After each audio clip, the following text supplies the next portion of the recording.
No, I have 2 o'clock, but it looks like we're still waiting for Counselor Polson. Is he not on the call yet, Twyla? He's just signing on. Okay, thank you. Yeah. Last but not least.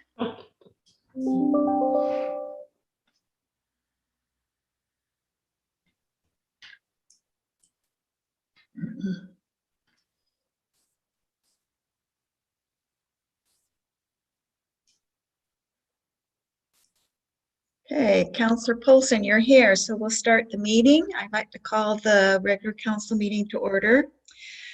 Recognizing that we're conducting this meeting on the unceded territories of the Hupachuset and Shuswap First Nations, we're grateful for the opportunity to do so. Any late items identified by councilors? No. Any late items identified by the corporate officer? No, Acting Mayor Haggard. Thank you. And just to give notice of video recording, and we're live streaming, and it's being broadcasted on YouTube. Adoption of minutes. Could I have someone move the adoption of minutes? Second. You guys are quick. Thank you. Moved by Councillor Poon, seconded by Councillor Solda. All in favor? Thank you. Director of Corporate Services, any public input today? No, not today. Thank you. No delegations? And no unfinished business? We'll go on to staff reports. Councillor Washington, could you do the first item, please? Thank you, Madam Chair. I move that the certification of the Director of Finance dated April 26, 2021 be received in checks numbering 148343 to 148429 inclusive, and payments of accounts totaling $1,617,397.38 be approved. Second. Seconded by Councillor Poon. All in favor? Thank you. And we have a quarter report from Inspector Eric Excuse Rochette. me, can I make a point of order? Yes. I think we missed adopting the minutes. Oh, you know what? We did. We had a mover and a seconder, but I forgot to vote. You're right. Could we have a mover and a seconder for adoption of minutes on the meeting held at 10:30 and regular council meeting held at 2 o'clock at April 12, 2021. All in favor?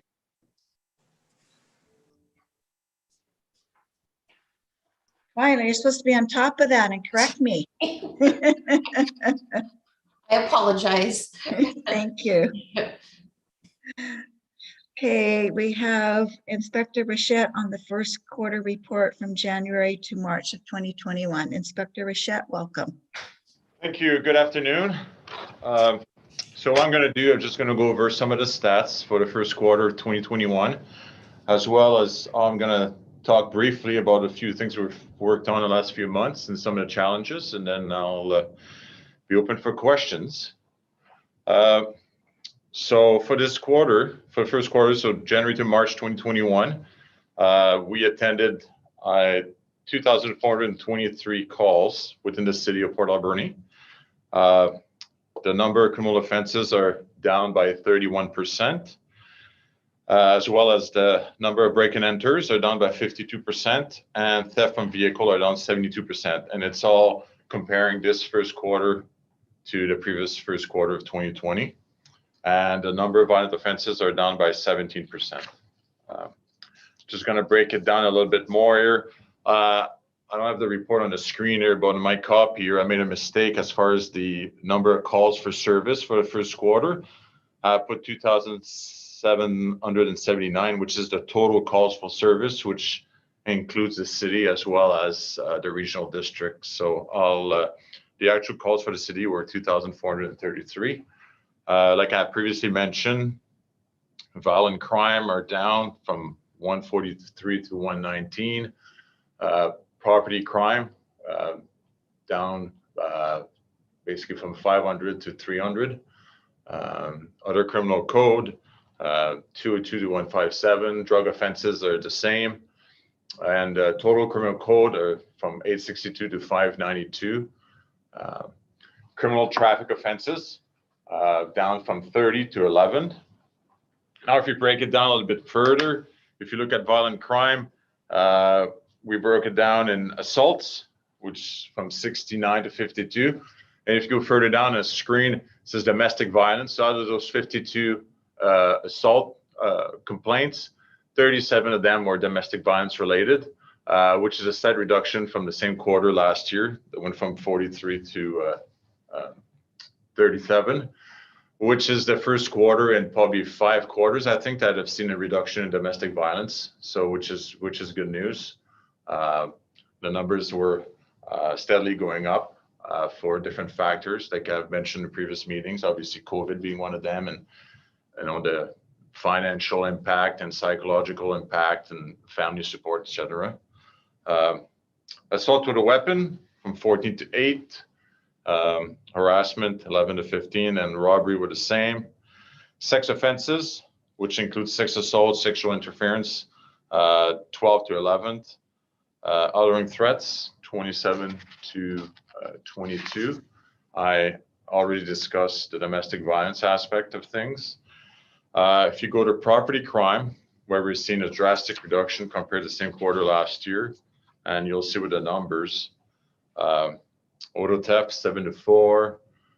Bike theft is the only stats that I've seen triple, actually, from 2 to 7, which is still obviously quite low, but big difference compared to the same quarter last year. For break and enters, for business residents and other, like you can see, huge reduction, 17 to 7, 15 to 6, and 14 to 9. So basically almost 50%. Mischief to property, which is vandalism, 139 to 86. Theft, 76.54. And then you see reduction again, possession of stolen property, 13 to 5. Shoplifting, 65 to 20. What we've noticed is a lot of stores now do not call us, especially for first-time offenders. They usually just issue a trespass notice, basically telling the person not to return to the store. And if they don't return, it's not an issue. They usually don't call us. Or if the level, the value of items stolen, if it's minimal, sometimes you're just dealing with it instead of involving the police. Theft from vehicles, massive reduction from 112 to 31. I think big part of it is education, making sure locking your vehicles, do not leave items of value in plain view. I know that's a messaging we've been putting on Facebook and on the radio, and I know Dave Couson has been working on that as well. So we've seen some huge improvement in regards to that. Fraud, 22 to 18. And then for other criminal code, again, reduction, cause disturbance, breach probation, 45 to 19, breach of bail, 5647, pardon, and intoxicant in public place, which is 46 to 14. So as you can see, we're seeing a drastic reduction if you compare it to last quarter, which we're kind of now going over some of the quarters that have been, COVID impacted the month of March last year quite drastically, obviously, with everything was locked down. So, and even then, if you compare this quarter to the quarter last year, we're still seeing a reduction of crime stats, which I'm quite pleased with. The other thing I'd like to mention when you look at COVID, it's been a huge impact on the membership here. Like I have some stats here, but basically in the last 3 months, we've had 7 members that because they were exposed to clients that were positive cases, they were mandated to go in self-isolation, which means for the officer to be home for 14 days. Usually, if at all possible, we provide the laptop so they can work on some of their investigations from home. We've been lucky, and credit to the members. They've been using their PPE, protective equipment, when it's required, and we've had, touching wood, no positive cases. But as soon as someone is in contact with a positive case, we have to contact Vancouver Island Health Authority and speak with their people, and then they interview the members individually and ask them to just go over the contact with that person, what occurred, was it in a small confined space, the length of time, if it was a struggle or not, and then they make a decision. And if the officers deem high risk, they have to be on for 14 days, and obviously we have that's their decision, and we obviously have to comply with that. So unfortunately, when something like that happens, is we don't have really anyone to replace the officers. We've been lucky; we don't have a lot of members currently on sick leave, so we've been able to keep going, respecting the minimum that put in place for each watch. And if there have been some shortcomings, then I have to bring members in overtime to cover some of the gaps. Currently, so I mentioned the last 3 months, we've had 7 members that have been put in self-isolation. And unfortunately, we're currently they're going to be in self-isolation until the end of the week. I have 3 officers. So we've had to manage that as well as far as filling the gaps. And obviously, I can imagine that it has an impact on some of the bigger files that we're working on, that we have to reassess and readjust some of the timing for some of the investigative tasks or steps where those officers are involved with. And so that's a challenge in regards of COVID as far as the detachment is concerned. On good news is that I was just advised late last week, that Constable O'Connor, which is part of the Indigenous policing section with the detachment, and she's well known in the community, being one of the leading force behind the Indigenous Social Navigator program, which is basically, as you're well aware, like a focus on helping less fortunate Indigenous population within the city limits in regards of assistance, whatever it means. And she applied for a grant and was successful. So she was just advised on last week, Thursday or Friday, in regards of she's been awarded a grant of just shy of $75,000. The grant will be managed, administered by the Alberni Drug and Alcohol Prevention Services. And it's basically for hiring a registered social worker to work with a program on a semi-full-time basis. We looked at some of the possibility here, and I was just talking to Constable O'Connor this morning, and she'll be advertising a position as a social worker with a program for 1 year, and it's 27 hours a week. And she'll be working with Deborah Hamilton from the ADAPS, and they'll be working on that and trying to improve the ISNP, the Indigenous Social Navigator program, and to address social and justice issues facing Indigenous people within the city of Port Alberni. It's been a really successful program for the last couple of years. And when I look at the stats and seeing the reduction of all the calls for service, I think this program has a massive impact on that. And it took maybe a year to see the impact, but now it's quite apparent to me, and we're quite excited. Obviously, it's a big task for Constable O'Connor to manage this amount of money and making sure it's all done the way it needs to be done. And we're grateful that ADAPS has stepped forward and be part of that. Another project we've worked on, it's completed now, but early last year, we applied for a grant to the Provincial Tactical Enforcement Priority Program. So basically what it means, they call it the PTEP program, is mid-level gang members or people involved with the drug trace get identified by detachments. And so we did that. And then we created an operation plan and requested, which is basically kind of a grant. It's through the forfeiture program, civil forfeiture crime prevention program, which is related to PTEP. And we were able to secure a significant, like $45,000 to assist us with an investigation related to probably mid-level drug dealers in town. We got that approved last September, and the project started in November, and this was just completed late March. Obviously, the impact of COVID changed some of our plans in regards of investigative techniques that we had to use, and as well as the impact of, like I mentioned earlier, members having to go in self-isolation and impacting frontline policing. So we had to massage a little bit part of the plans, but during that 4 or 5 month project, we were able to conduct 4 search warrants. We arrested 10 people that right now we're working on seeking 10 possession for the purpose of trafficking charges against these individuals. We recovered a bunch of stolen property. And when I talk about stolen property, I'm talking about generators, tools, and firearms as well.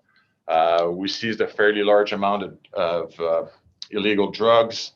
And when I talk about illegal drugs, I talk about cocaine, fentanyl, methamphetamines, methadone, GHB, and some weapons. Like I mentioned earlier, we seized a handgun.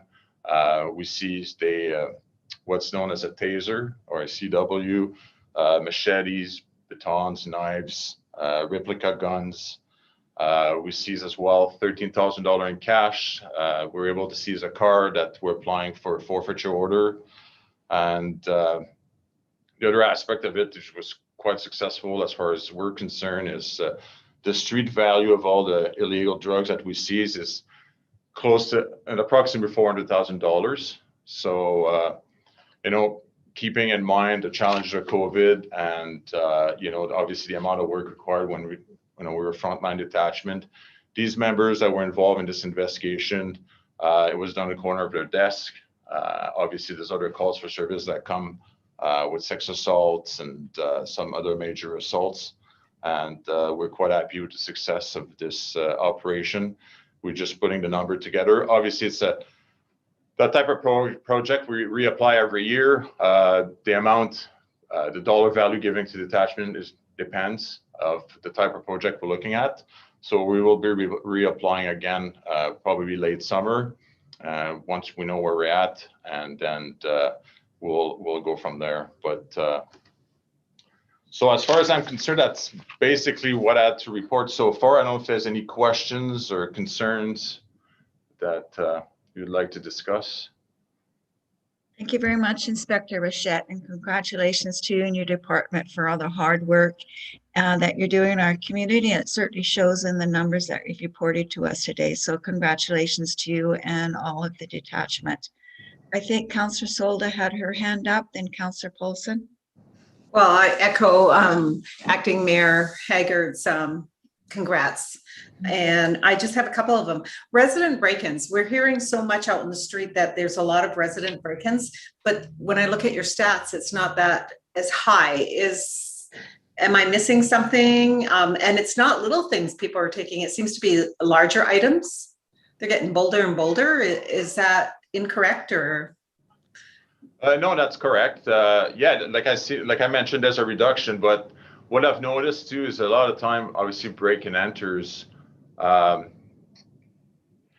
It's a crime that, because I was a victim a long time ago, but you feel quite violated, right? It's a personal attack, and that's why you see a lot of that as soon as it occurred, like on Facebook and social media.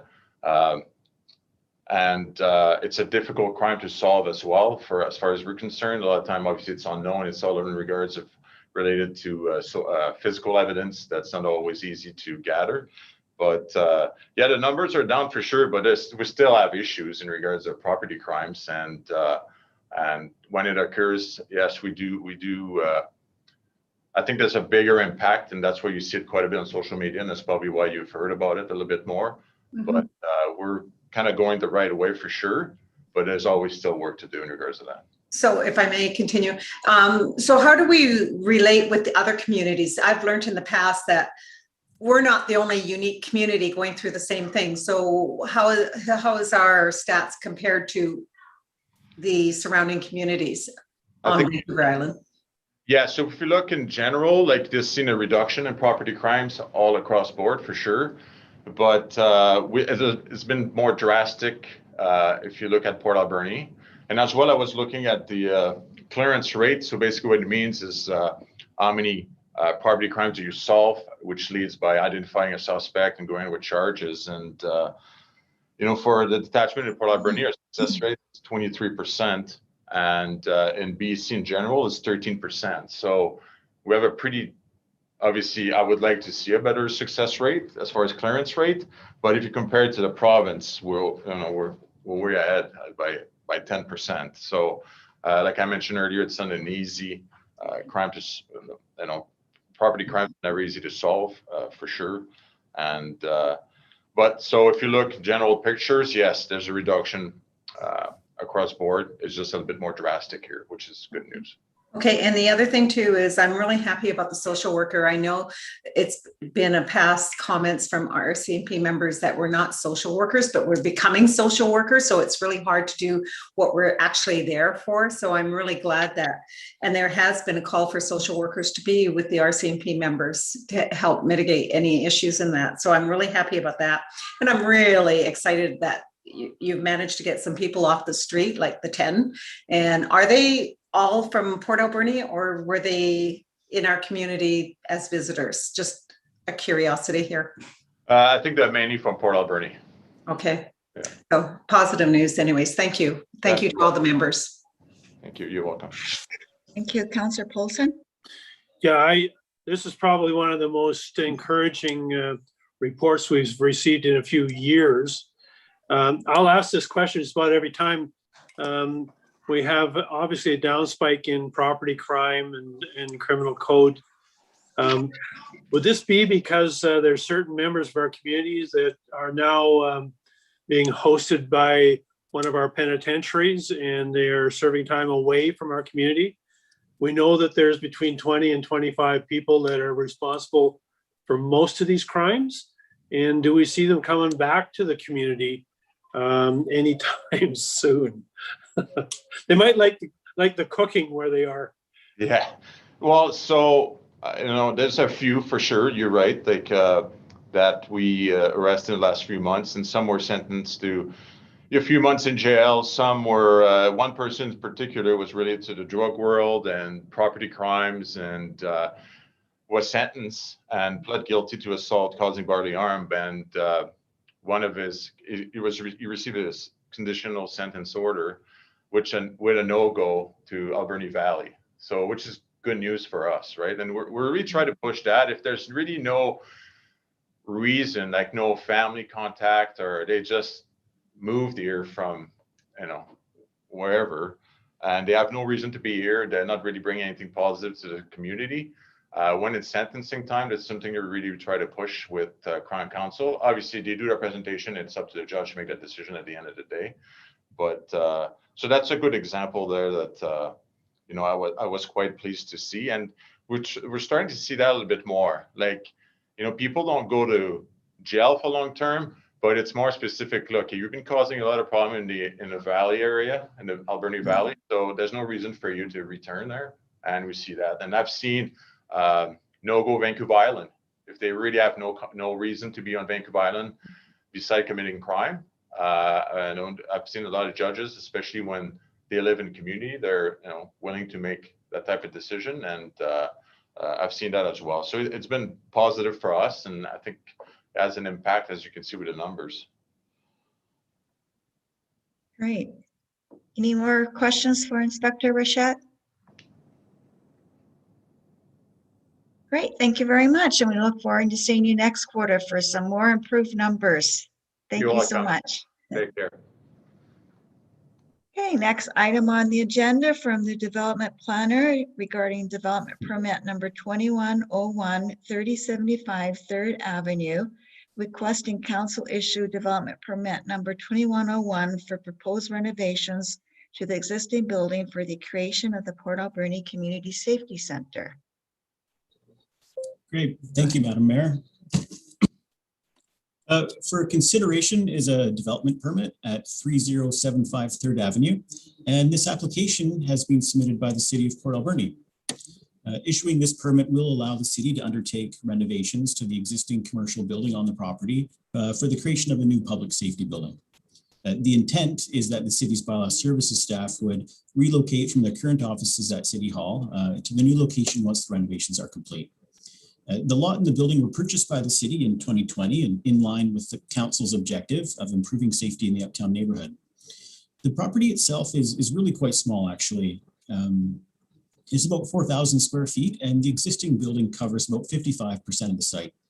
The property is zoned C7, the core business, and it's included in the commercial development permit area. In terms of the development itself that the city is proposing, the renovation will consist of extensive interior and exterior alterations. The exterior facade will be updated with a modern design, but it'll still reflect the character of the uptown neighborhood. Materials will include high quality stucco, cedar siding, cedar soffits.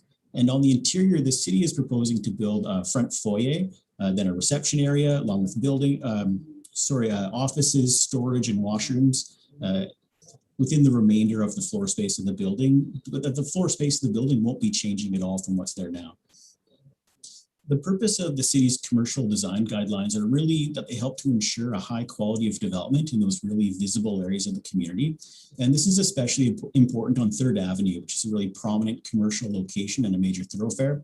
And so accordingly, the new facade does include a lot of high quality features, such as a rain canopy. It has an open appearance with a lot of windows. It has new signage and a significant amount of lighting on the facade. And the importance of the lighting is that it'll help with public safety and enhance the overall appearance of the uptown neighborhood. With regards to the parking and the access, no parking is actually required under the C7 zone, but 4 spaces and a loading area will be made on the site, or for the site. Staff parking and loading will be accessed from the laneway at the back of the building, and there'll be visitor parking in the front. I believe there's 2 angle parking stalls on 3rd Avenue that'll be available. So to summarize, issuing this permit will enable the city to proceed with those exterior renovations for the purpose of creating a public safety building at 3075 3rd Avenue. And the city has worked to ensure that this proposal does meet the development permit area guidelines in the OCP, and it also meets the requirements of the zoning bylaw. So council's options include proceeding with issuance of the permit, not proceeding with issuance of the permit and requesting further revisions to the design, or providing alternative direction to staff. And the planning department does support issuance of this development permit. Thank you. Great, thank you very much. I think everyone is excited to see this project move forward, including council, members of the community, and also the 3rd Avenue merchants. So this is great news. Any questions or comments from council? Councilor Washington. Thank you, Madam Chair. Just a question for once the building's up and running, when you mention washrooms, those washrooms will be available to any of the public that are shopping up in the 3rd Avenue area while the building's open? Yeah, it's my understanding that they will be public washrooms, but the important factor is that they are supervised and within a city building. Thank you. Any other questions or comments? Councillor Cabil, could you read the motion, please? I'd love to, Madam Mayor. I move that City Council authorize the issuance of development permit number 21-01 and that the Director of Corporate Services be authorized to sign the permit, including the following development plans prepared by Phi Architecture, Inc., titled Port Alberni Community Safety Center and dated April 14th, 2021. Second, Madam Mayor. Second by Councillor Solda. Any other questions or comments before we vote on the motion? Everyone in favor of the motion? Thank you, carried. Okay, item number 4 on the agenda, development planner, development permit number 2102, 4637 Victoria Key. Requesting council issue development permit number 2102 for proposed renovations to the existing building, including the addition of a 2nd-story residential apartment. Great. Thank you again, Madam Mayor. Before council for consideration is a development permit at 4637 Victoria Key, and the applicants are David Faith and Carol Faith, and they're proposing renovations to an existing commercial building on the site, and this would include adding a 2nd story to the building for a residential apartment. The property was formerly an auto service garage, and the applicants purchased it with the intent of starting a business that specializes in refurbishing and restoring wooden recreational motorboats. And just for context, this property is the one that's directly north of Pescadero's Bistro. And it's an older lot again, and it's very small. I think the total area is about 3,200 square feet, and the building takes up over 50% of the site. It's currently zoned C7 core business, and it's similar to the other properties in the Northport neighborhood that it's within the commercial development permit area. In terms of the development proposal itself, the second story addition will create a 2-bedroom apartment up above that commercial business that'll be operating on the ground floor. The apartment will be about 1,300 square feet, and it'll have balconies facing out the front and out the back. And residential apartments are permitted above those commercial businesses in the C7 zone. And this will, of course, increase the height of the building. It'll go from about 5.8 meters to 9.2 meters, but that's still well within the 14-meter limit of that commercial zone. A second story will be constructed of cement blocks, similar to the existing building. And again, the justification for the city's commercial design guidelines in the OCP is really that they help to ensure a high quality of development in those really visible areas that have an impact on the community's image. And this is important, again, when you're increasing the height of a building in such a prominent location. And the applicants have really considered this in their design. So they've chosen to cover the entire second story in a high quality fluted steel siding.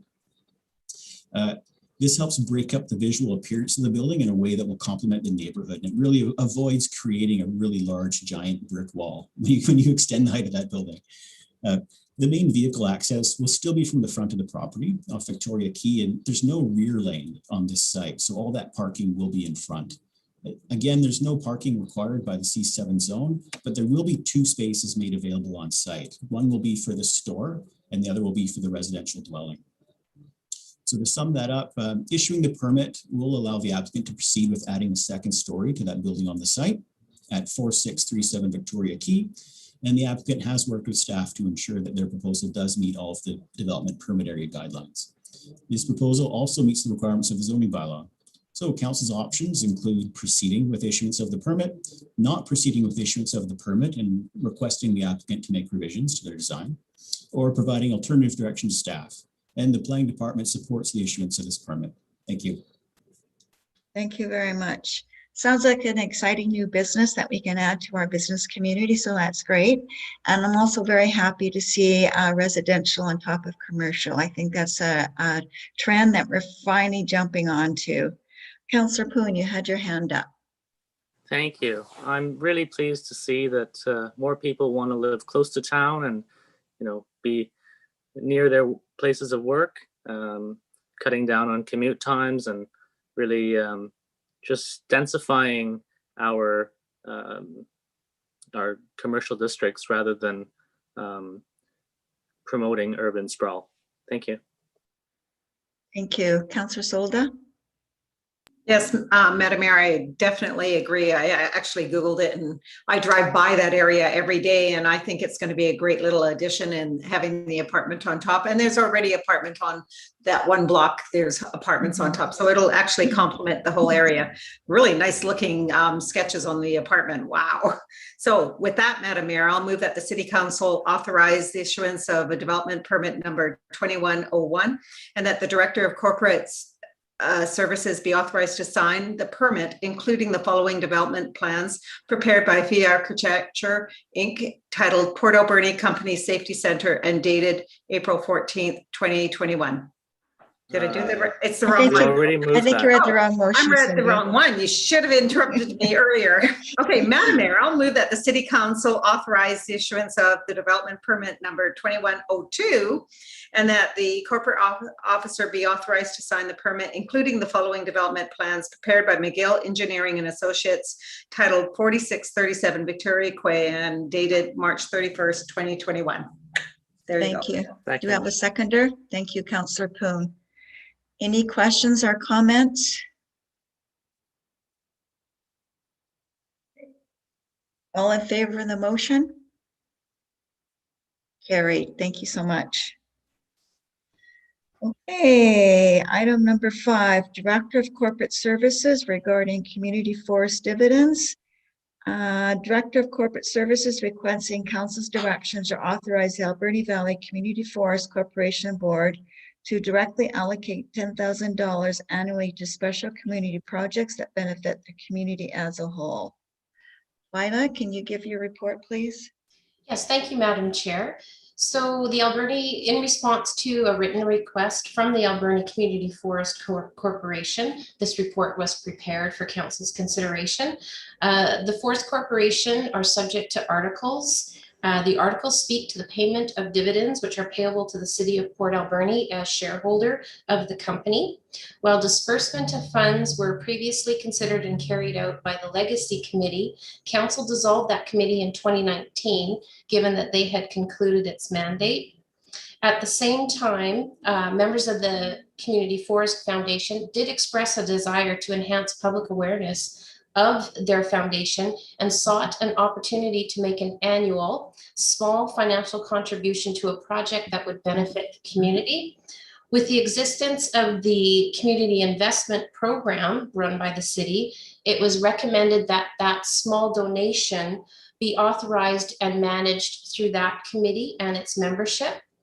When the community forest joined the CIP members in the latter part of 2020, it became aware to the Community Forest Foundation that those contributions were made to projects that were non-capital in nature, and the desire of the community forest is to contribute to projects of a capital nature. So the board has written to council requesting that council reconsider its previous direction and authorize members of the board to directly donate $10,000 of its dividend funds annually to a special community project. At the time the report was prepared, city staff have not heard from legal counsel as to what mechanisms would be required to accommodate that change if council supports it, whether it would be a bylaw amendment, whether we would be looking to amending the articles if council does support that request. We did just receive a quick reply from our legal department that indicated that in all likelihood, the articles could not be amended to reflect the contribution, but there are other opportunities council could consider if they wanted to approve authorizing the foundation to donate those monies directly. And that could be simply by way of a resolution to council once the members had determined what project they would like to support. Thank you so much, Twyla. Councillor Poon. Thank you. I guess my thoughts on this is why, okay, well, we should never turn down money, but I just wonder what kind of project a $10,000 amount would yield and whether it would be worthwhile.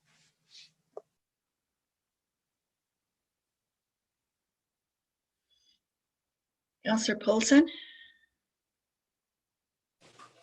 I would say that the $10,000 donation is probably to support the capital investment of an organization in the community, not to totally fund it, although it would be nice. I also think, and Councillor Corbeil, you could maybe correct me if I'm wrong. The part of the idea behind this contribution or grant is to bring a higher profile to the community forest. A lot of people in the community either aren't aware of what they do or may not even be aware that we have a community forest. And this is part of that PR request from the Community Forest Board. I would like to support them in a manner that where we can get to yes on this project.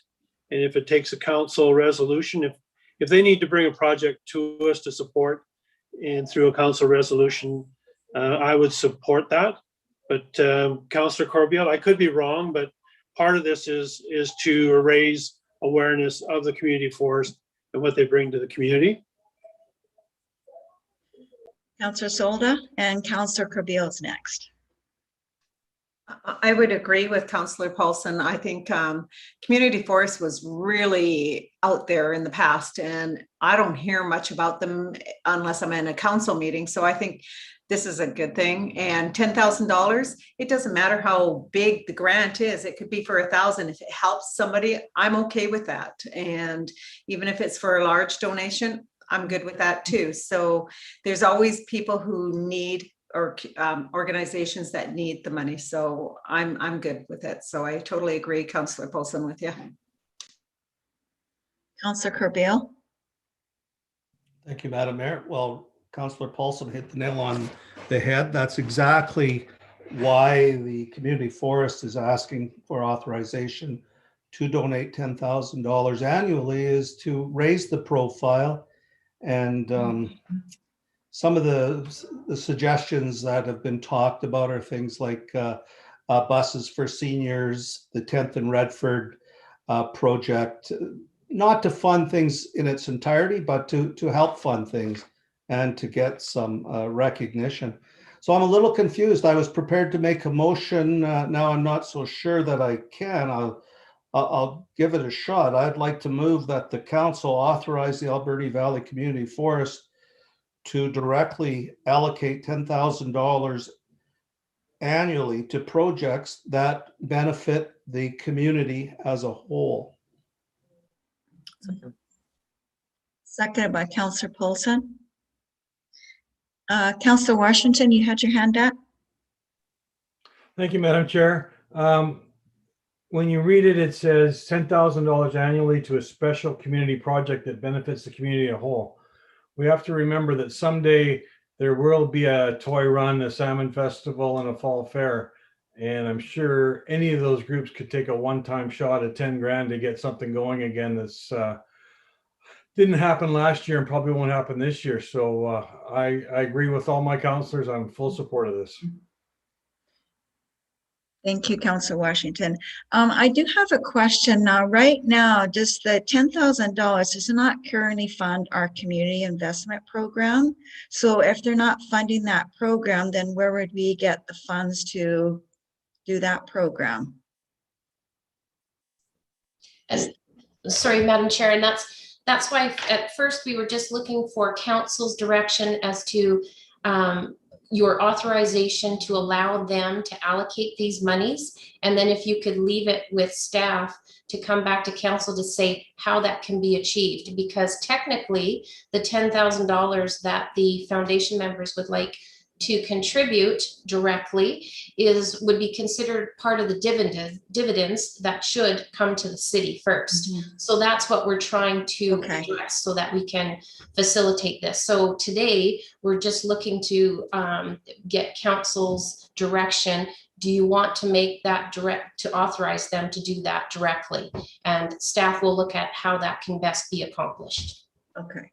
Have you talked about having a committee? Would a council member be part of that decision making, or have you talked about that, or any discussions? That could be a path that council would like to choose. Perhaps I could just suggest a follow-up report from staff that would identify some alternatives as to way councils could make that direct contribution happen, and include that for council's consideration. Great, thank you very much. Okay, so we have a motion on the floor. All in favor? Carried. Thank you very much, Twyla. Okay, item number 6, CAO, McLean Mill Dam Reconstruction Project. A report from the CEO in response to a public inquiry regarding the McLean Mill Dam Reconstruction Project. Any questions or comments from council on the CAO's report? Tim, do you want to start, please? Thank you. I'd love to. Thank you, Madam Acting Mayor. So there's a report on your agenda, and it outlines that the city received correspondence dated April 3rd, asking some questions around the McLean Mill Dam reconstruction project, how the tender was awarded. And the report includes a fairly detailed background summary, a timeline of how things, that project has unfolded. Some of the key points I draw your attention to are that in August of 2019, a project tender closed. There was only one bidder, that was Bowerman Excavating, and the tender price was higher than budgeted. Subsequently, in September 2019, council considered an award of that tender and declined to award it, directing instead that the tender be reissued within 6 months. During that winter, staff did considerable work, first trying to, if we look at the report, trying to, so I'm just going to see where I am on that timeline. We had indication from a provincial inspector that there might be grant money available. So we did a fair bit of work and took more time than we intended sourcing out that grant opportunity. And as it turned out, it was not available. So that took us longer than we'd hoped. We also spent a lot of effort on seeing if city staff could, city forces could do the work or portions of it, and also worked with Industrial Heritage Society to see if they could do all or part of that project. And in the end, neither of those were fruitful. In May 2020, council approved a financial plan that included an increased budget that had included capacity to undertake the work at close to the bid price. Further that year, August of 2020, the project scope of work was revised between city staff and the contract engineers and Bowerman Excavating, with the Bowerman Excavating price being reduced by about $40,000 and coming within the city's budget. At that point, an award of contract was approved. It was approved by me. And in hindsight, I erred in that approval on 2 counts. One, that magnitude of contract should have been awarded by council. And 2, council had given express direction to retender the project, which we did not do. So the letter received by the city has caused this to come to light, and I regret that I made that decision out of the process. I don't think that it indicates in any way a failing on in the part of our purchasing policy or procedures. It's just a matter of not adhering to that policy. And again, that was completely my decision and my responsibility. Thank you so much. Thank you, Tim. I think Councillor Solder, did you have your hand up? Yeah, Councillor Solder. I'm good, thank you. Somebody had their hand up. Any questions for CAO or comments? No. Okay. I guess we can move on then. No questions or comments from council. Thank you, CAO, for that report. Okay, item number 7, CAO UBCM Local Government Development Approvals Program. Requesting council's authorization to submit a funding application to the UBCM Local Government Development Approvals Program. CAO. Thank you, Madam Acting Mayor. So this report, as you're becoming used to, I'm sure, another report with a grant opportunity with a very close closing date deadline. The city's been working feverishly really through this winter, preparing for one grant application after another. And it's been a unique year in that a lot of these grant opportunities, because of COVID, they're being issued and they align really well with operations that we're already undertaking.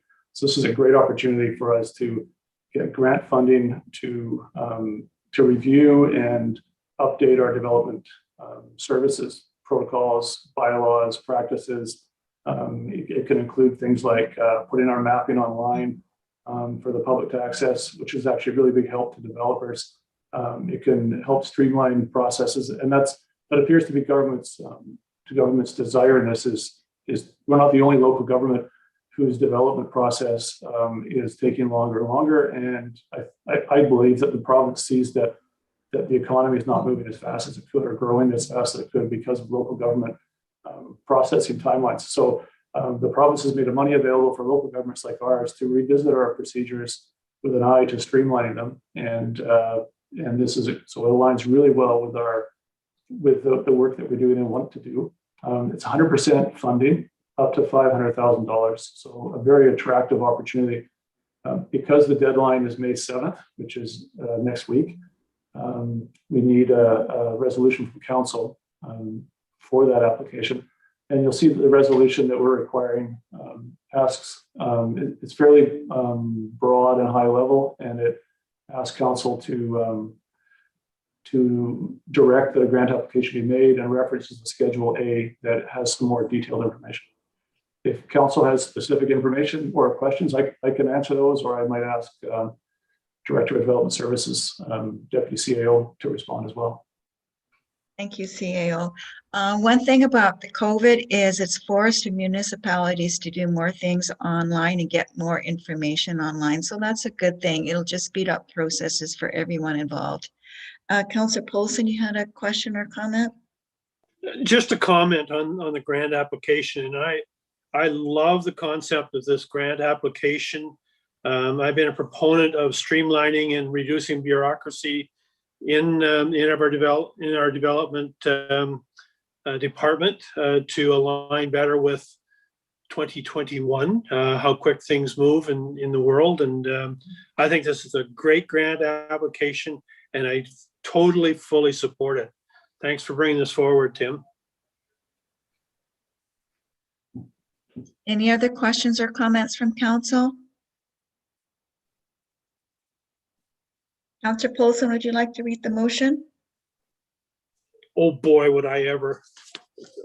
I'd like to move that council for the city of Port Alberni direct staff to prepare and apply to the UBCM Local Government Development Approvals Program for funding to engage an employee and or contractor to undertake the works identified in Schedule A attached to this report. Thank you. Do you have a seconder? Second. Seconded by Councillor Poon. All in favor of the motion? Motion carried. Okay, this brings us to quarterly departmental reports. Community policing.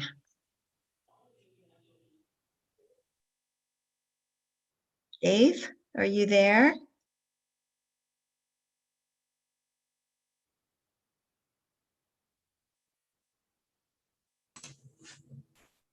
Yes, I am here. Great, you're on. Just got to get the camera working. We want to see your face.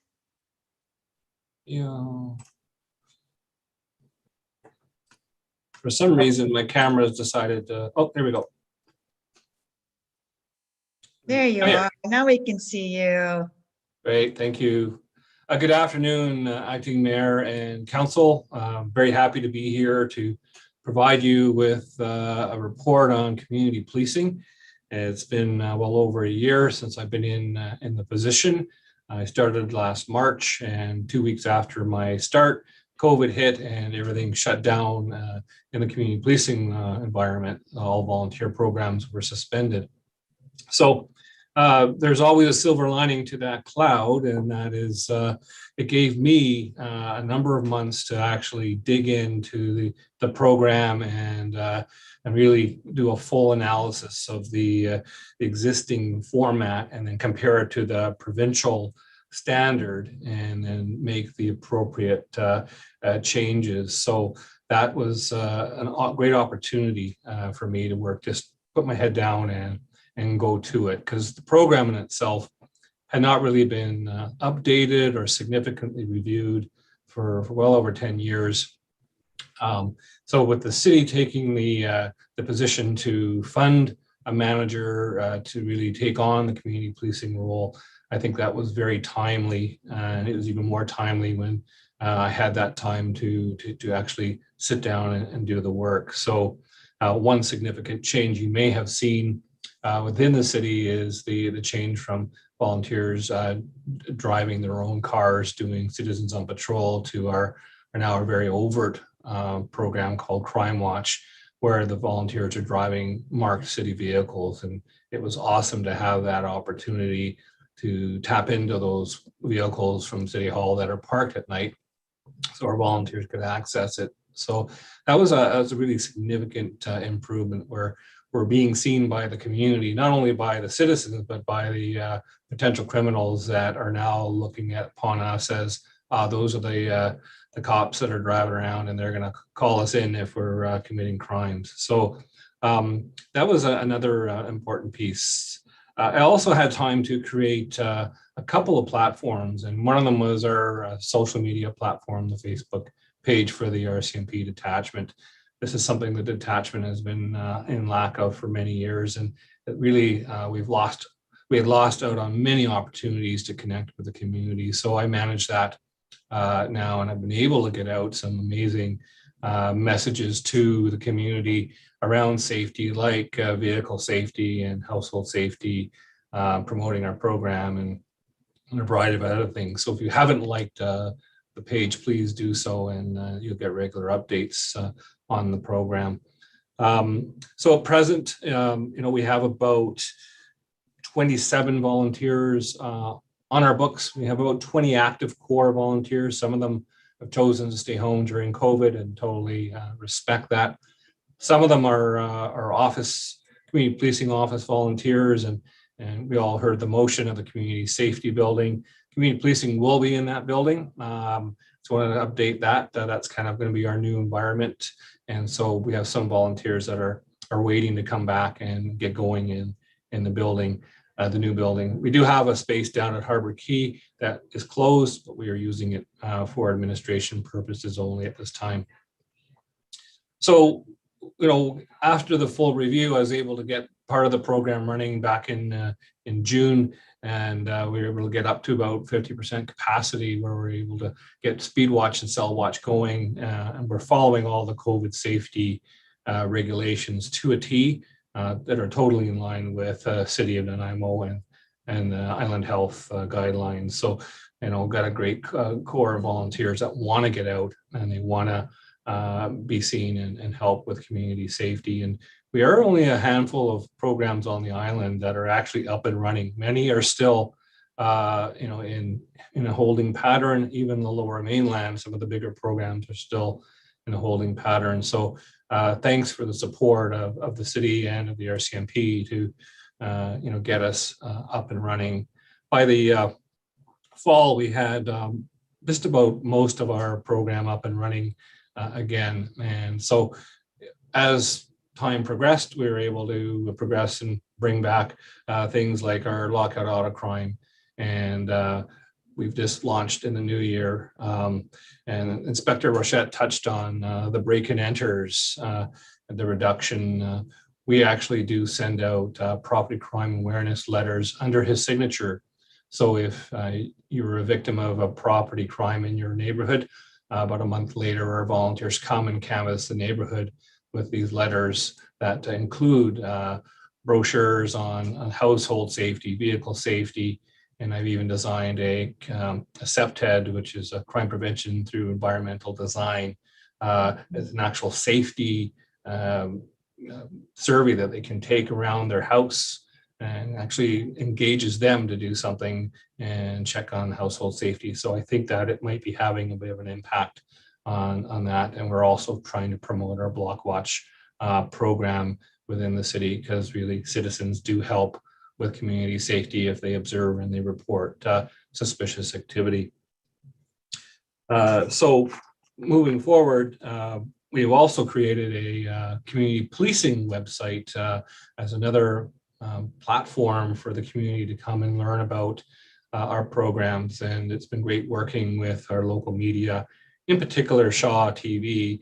Nancy Wilmot's been great helping us create our safety videos, and they're actually posted on the website, things around pedestrian safety, speed watch, cell watch, all the things that we do, including our recruitment for new volunteers. I'm happy to say, even through COVID, we've been able to bring on 7 new volunteers to the program. We've lost a few because of COVID and retirement, but I'm constantly looking for good citizens to come and give us a hand. So with the platform, we can also, with the website, have a portal for the volunteers, and that's all new. So now all the scheduling is done through the portal, and so it makes things way more efficient for all concerned. So people can sign up in a month in advance to to participate. So removing some of those barriers has been great with streamlining of the program. Again, this is all part of the strategic plan that the city's put forward to bring on a civilian. And in years past, it's always been an RCMP member that has had this off the side of their desk. So the volunteers have noticed a huge impact on having the full-time resource dedicated by the city and giving them the support and the training they need, especially during COVID times. Training has had to ramp up considerably with regards to safety and so on. So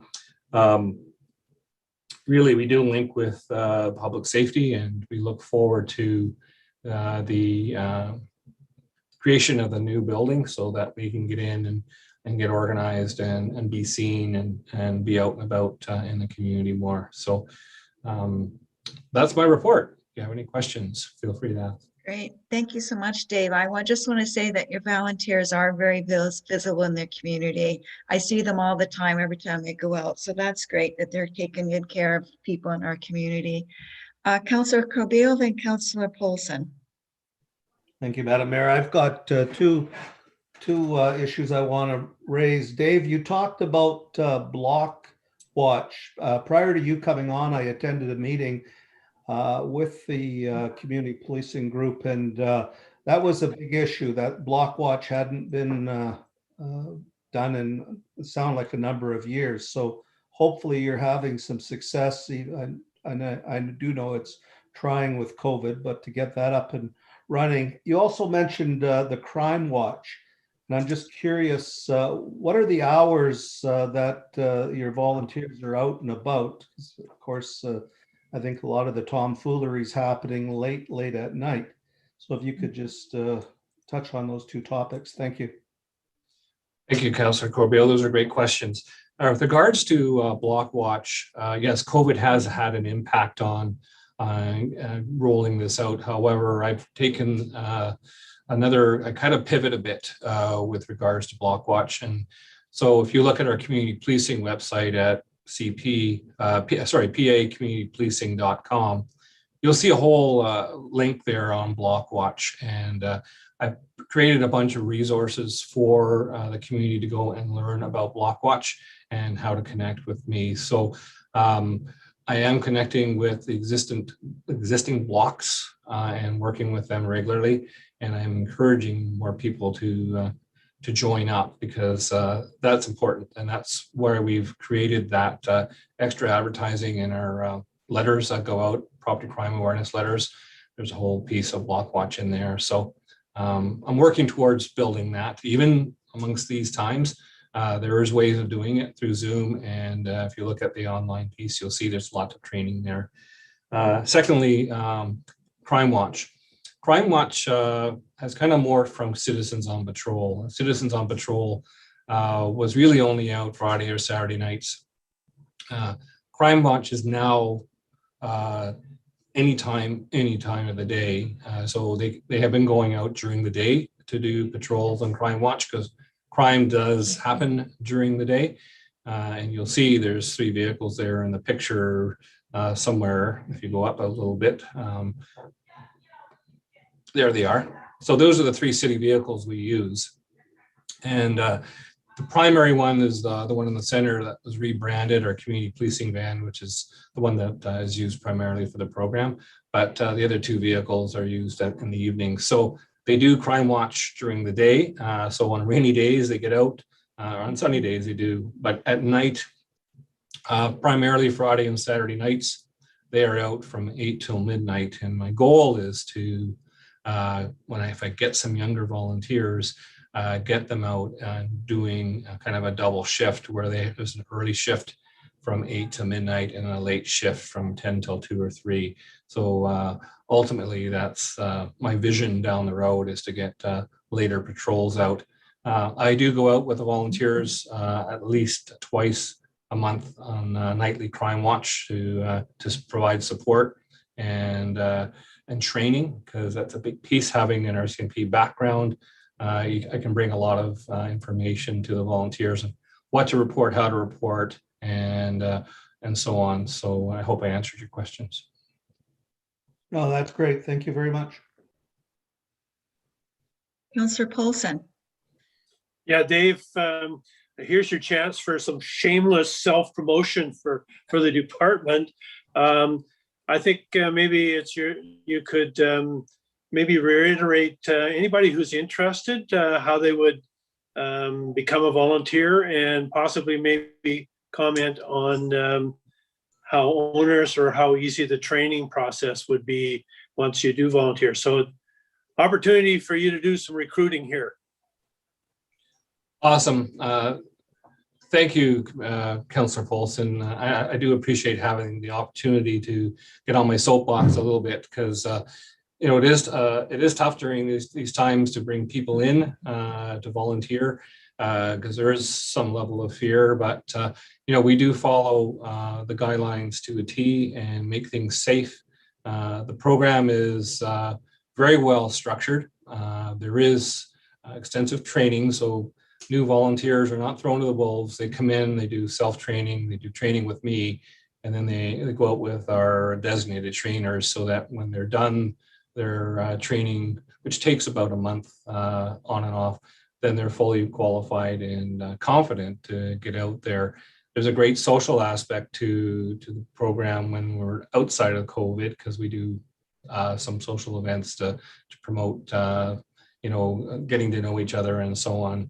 But the community policing website, again, is where you can go, anyone can go to learn about the program, how to apply. And if you have any questions, please reach out to me. My contact information is on the website. And you know, we've got a great group of people. Our core is strong, and they're dedicated, and they believe in our community and the safety of our citizens. And you know, that's why I love going out with them, because they're all on the same page, and it's a great tribute to our citizens. Thank you, Councillor Washington. Thank you, Madam Acting Mayor Haggard. I have to agree with you. I've seen that van more and more around town. I've had the privilege of chatting with Dave in an alley uptown one afternoon. He was out there on his own having a look around, so it's good to see that presence out there, and look forward to more good reports from him. Thank you. Great. Any more questions for community policing? Great. Dave, can you just pass on to your volunteers council's appreciation for all the good work that they're doing in our community? I certainly will. And you know, our motto is observe, report, and deter. And really, that's what we're doing going forward, with a very visible presence in the community. The deterrent part is amazing. Just sitting or driving and being there does turn heads, and it does have an impact. Thank you again, everyone, for the time you've afforded me today. Great. Thank you very much. Okay, next on the agenda is quarterly department reports from economic development. Pat. Thank you, Madam Chair. I'd like to start with an apology for the 5 typos in the report.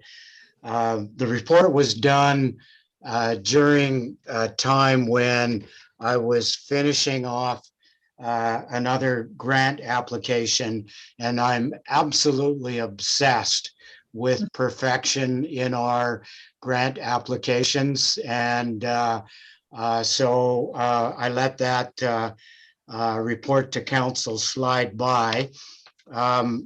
I do want to observe that in the last 18 months, we have submitted more than $7 million worth of applications, grant applications, and we've been successful so far with a few of them amounting to about 1.5 million. We haven't heard on the other applications that total approximately 5.5 million.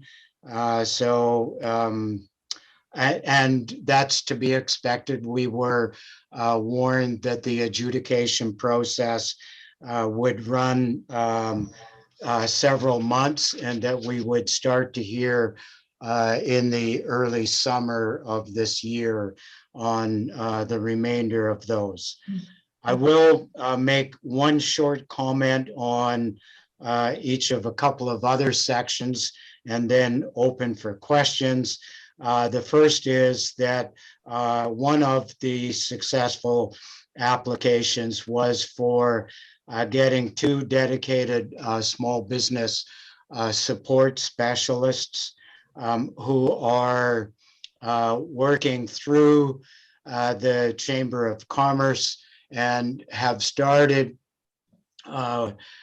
contacting the restaurant, food and beverage sector. We have nearly 60 businesses in that sector at the present time. And of course, they're the ones that have been impacted most by the provincial health orders.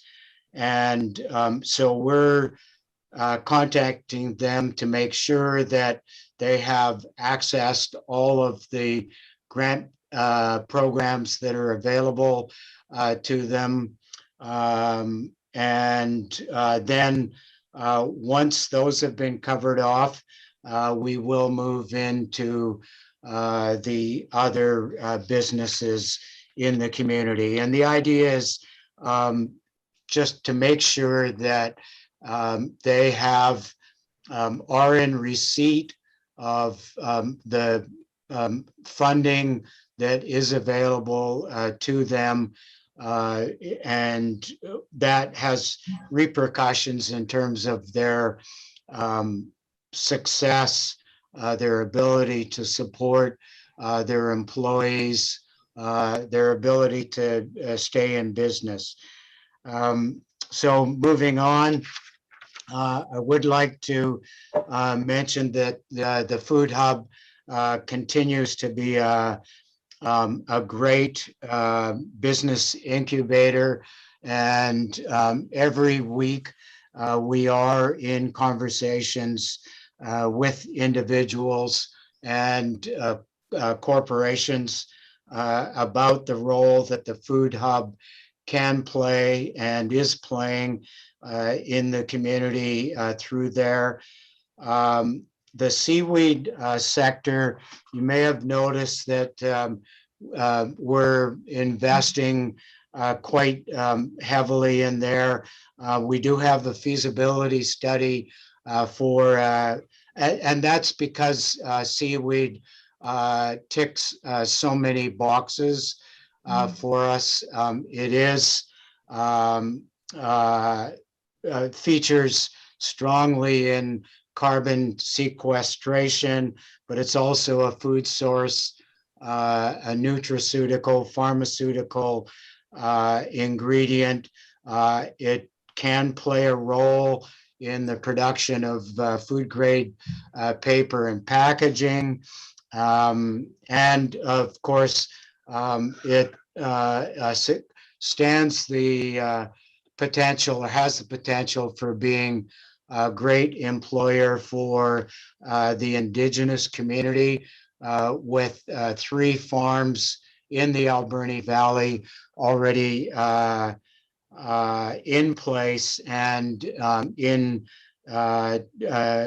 being done in conjunction with the Indigenous communities. At the moment, it's with Hawaiian and Uchucklacet, and we do hope that those farms will be extended to work with other Indigenous communities here.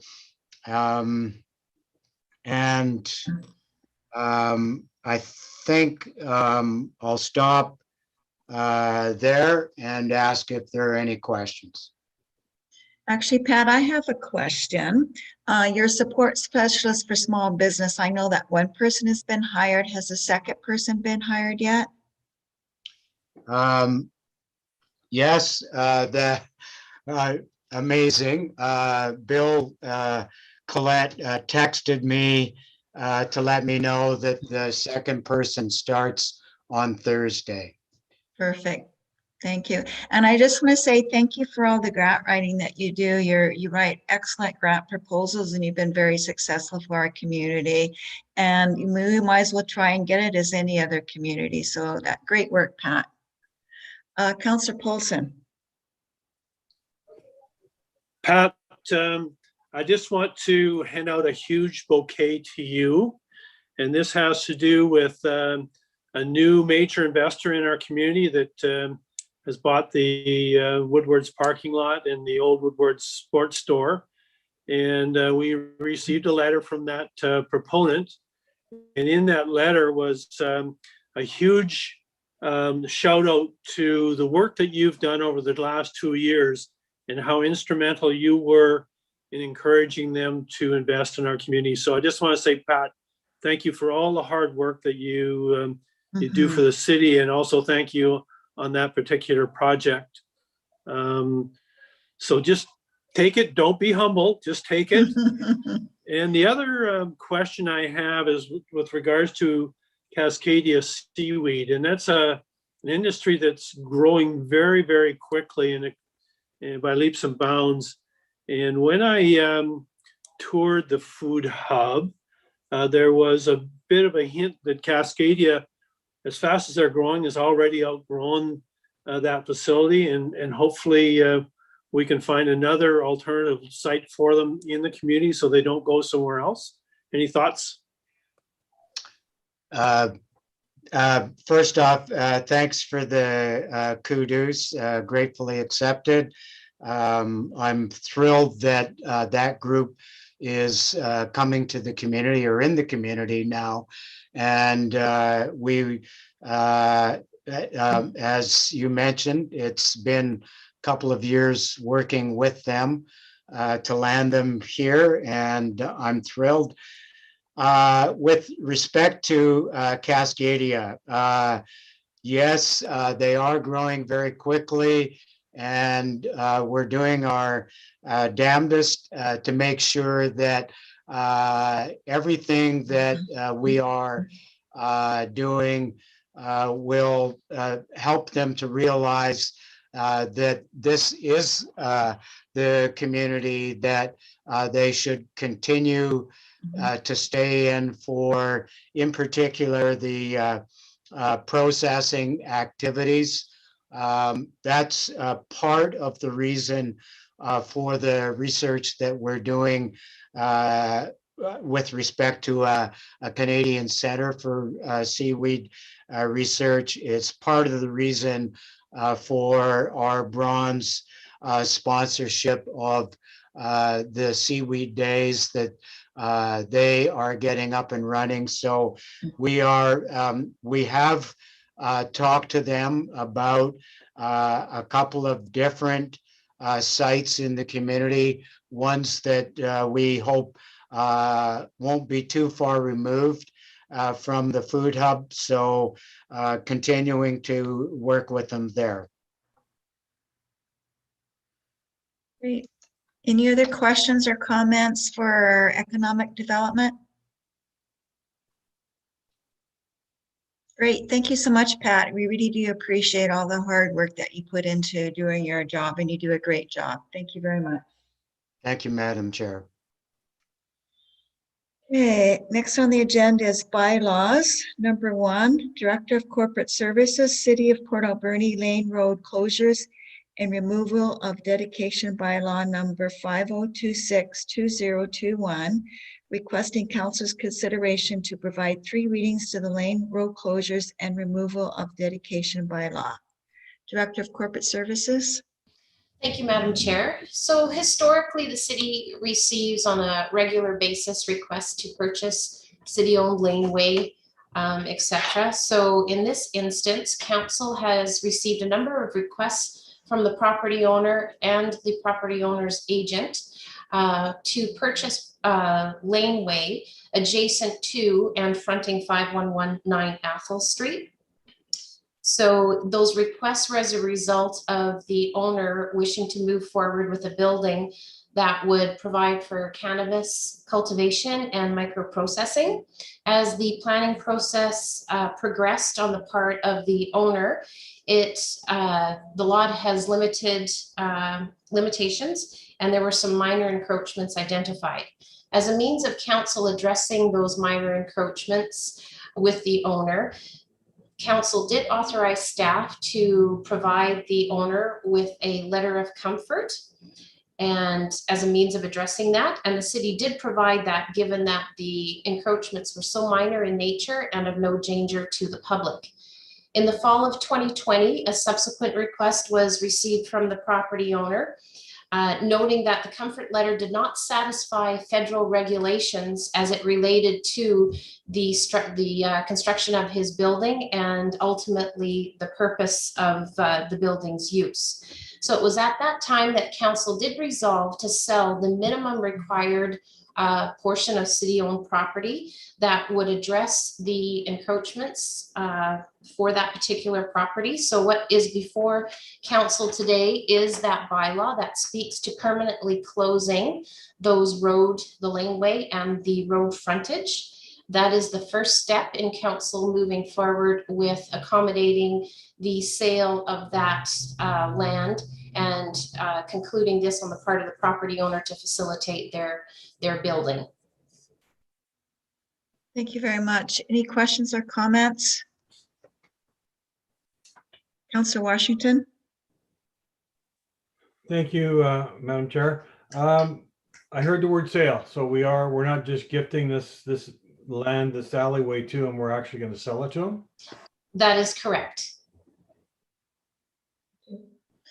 Hyla, can you just tell the public about the process after, if we give third reading to this? Will they still have an ability to provide public input?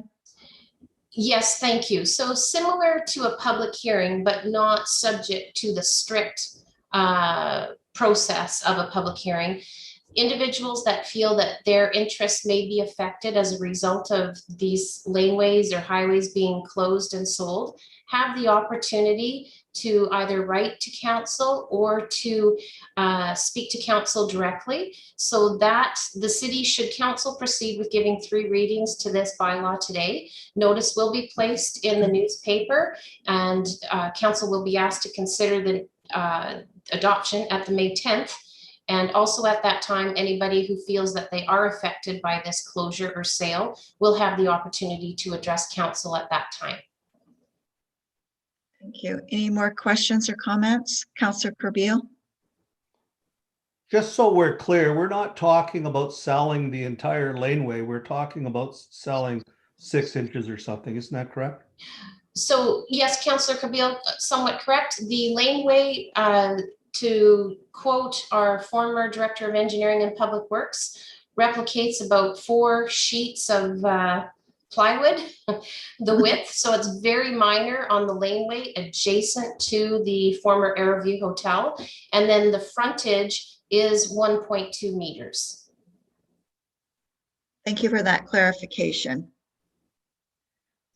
Seeing no other questions or comments, Councillor Washington, can you read the motion, please? Thank you, Madam Chair. I move that the City of Port Alberni Lane road closure and removal of dedication bylaw number 5026/2021 now be introduced and read a first time. Second.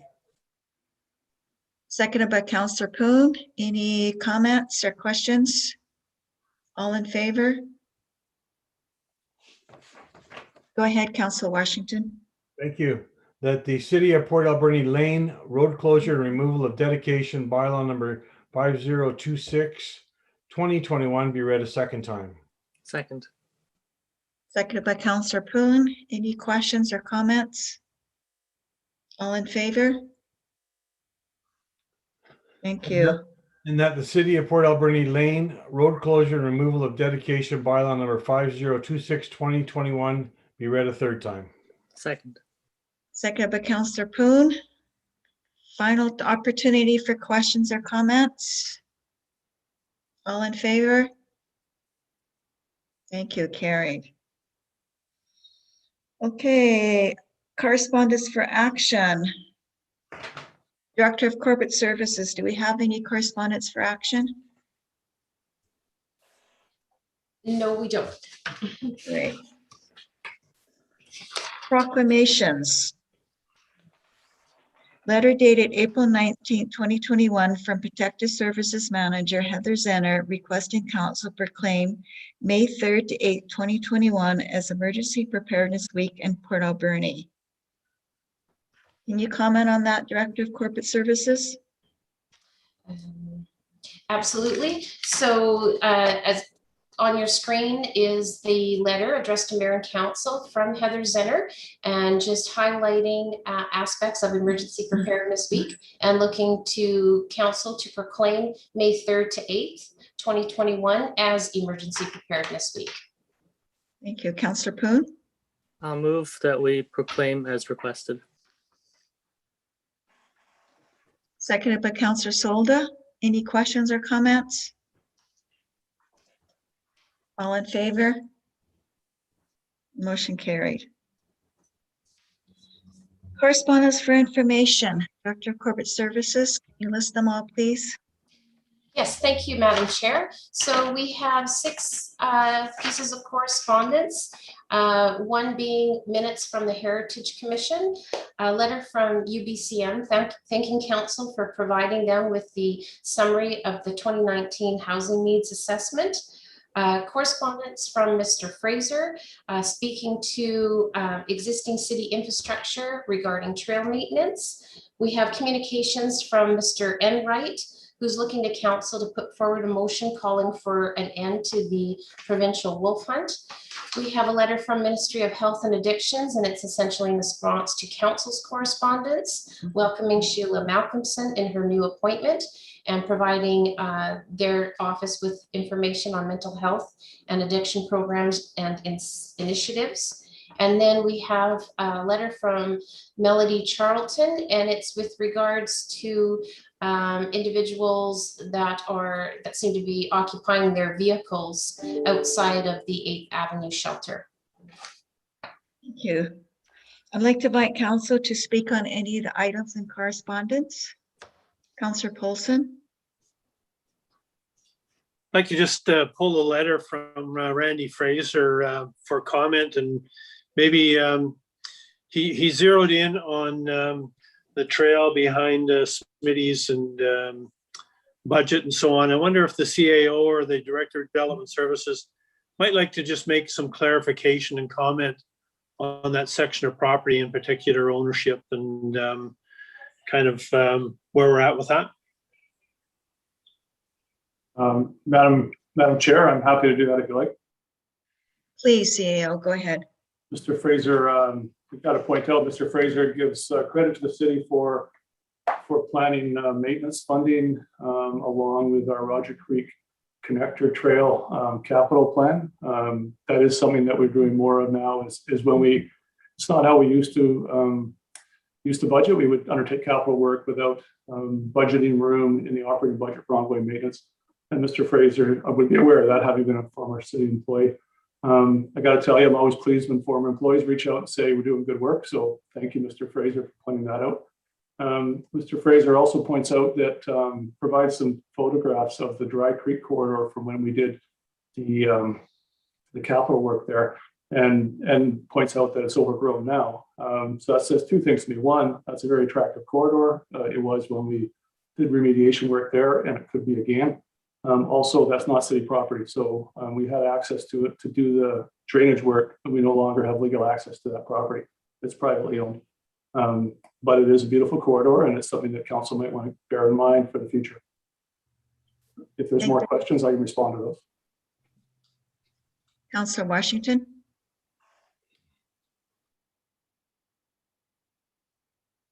You're muted, Dan. I was going to have a question on item 6. Is that okay now, or do you want to continue with the CAO's report? Go ahead, Dan. Thank you. Item 6, with the vehicles residing outside the 8th Avenue shelter. I'm just wondering if anybody knows if bylaw or the RCMP have dealt with this young lady's request. CAO, can you comment on that? I think the Director of Corporate Services is prepared to respond to that. Okay, thank you. Twyla? Yes, thank you. So yes, both have been made aware, and the public has reported it to the RCMP for action. Bylaw has also taken steps, just issuing that one of the vehicles be towed. It is somewhat challenging. The individuals that appear to be taking night accommodations in their vehicles are those that are not able to access the shelter for a variety of reasons. So we will try to reach out to find some support for those individuals. But yes, RCMP and bylaw are either aware, and bylaw has taken some measures regarding towing of the vehicle. Great, thank you very much. Councillor Solda. Yeah, just to go back to Randy Fraser's letter. So to our CAO, could you explain, I can't remember how we received legal access before and why we don't have it now, and could we go ahead and do it? What are the steps that we would need to do to have legal access? Because it is a nice trail, and I just can't remember. It's quite far back. Sure, Council. My understanding is that we had an easement in place when we undertook the drainage works there, and that easement, the time span on that easement has expired. So if we wanted to undertake the work directly ourselves, we could engage with the owner to get public access, an easement for it. We could interact with the owner to compel them to clean the area up. The challenge, from my perspective, the challenge is we undertook a drainage project there, saw an opportunity to create a pathway, but we did not, as Mr. Fraser pointed out, we did not budget funding for maintenance of that corridor, and so, nor the legal access to it. So that just says that we need to, for me, it says that we need to manage our projects with some long-term planning so that we can continue to maintain the nice things that we built. I'm not sure if that answers your question, Councillor Solda. So could we do like Friends of the Trails? And I mean, I know with the regional district in the past that there's a lot of issues on trails and who's going to maintain them as well as the ones that the city has inside in our own region. But yeah, it's something we should keep on looking at. As you know, Councillor, the Council's strategic plan has several references to multimodal pathways and greener corridors, and Council envisions creating something like a Friends of Trails group through which we could see our trails be improved and maintained and take input from the public as well. So I know staff are working on supporting development of such a group. Again, this is private property, so there's a further layer of challenge here. This is not city property. Who owns that particular piece again? It's owned by Western Forest Products. Yeah, I do think we have to be careful trying to spend city resources on private property. So we just have to be careful with that. But I do agree, it would be nice to have it cleaned up. And that's why I kind of went with Friends of the Trail or adopt part of the trail, but we'll keep looking at it. Thank you. Oh, great. Okay, so no report from in camera. Council reports. Does anybody want to take out anything from their council reports or comment on it? I apologize, I don't have a council report at this meeting because it was in my computer and I'm having technical issues. That's my excuse and I'm sticking to it.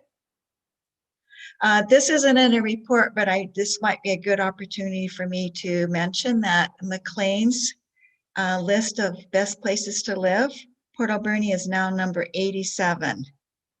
So that's really good news. We've really jumped up from the worst place to live to number 87. So that was really awesome. Councillor Poon, you had a comment? Oh, no, I'll move receipt. Thanks. Okay, thank you. Could I have a seconder? Councillor Solda? All in favor? Great. New business at the last meeting, Mayor Minions had a notice of motion. 10th Avenue and Dunbar Street, notice of motion that council directed the Director of Engineering and Public Works to prepare a report regarding safety improvement options for the intersection of 10th Avenue and Dunbar Street. I'll move that. Great. Did we get a seconder? Councillor Washington? Any comments or questions on this? Or does anybody want to speak on it from staff? Councillor Polson? Just, there was a preliminary discussion at the Advisory Traffic Committee meeting with regards to that intersection, and our Director of Engineering alluded to some thoughts and some maybe some solutions on that intersection. So that'll be coming to council PDQ. Director of Engineering, did you want to speak to this at all, or should we just wait for your report when it comes to council? Thank you, Madam Chair. I'll just defer and bring the report back to council in 2 weeks. That'd be great. Thank you so much. I appreciate that. Okay, we have a motion on the floor, so all in favor? Carried. Question period. Any questions from the public? Yes, Madam Chair, we have 3 submissions. So just bear with me. I'll begin with the first, and it's from Mr. Randy Fraser. Mr. Fraser has 2 questions for council. One, what is the cost to date for the consulting engineer who is working on the key-to-key path? And number 2, at the March 10th ACRD board meeting, the board of directors requested a $30,000 contribution from the city of Port Alberni for the feasibility work towards the development of a new aquatics facility. He's asking, what is the status of that request? Would that be the Director of Finance or CAO would like to comment?